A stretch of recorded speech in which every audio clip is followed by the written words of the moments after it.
సుప్రభాత సేవలో సూర్యుడవయ్యా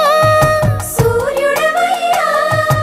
అజ్ఞానపు చీకటులను అణచెదవయ్యా మాధవ కేశవ అభిషేక సేవలో మురిసేవయ్యా మురిసేవయ్యా ఆత్మ కల్మషముల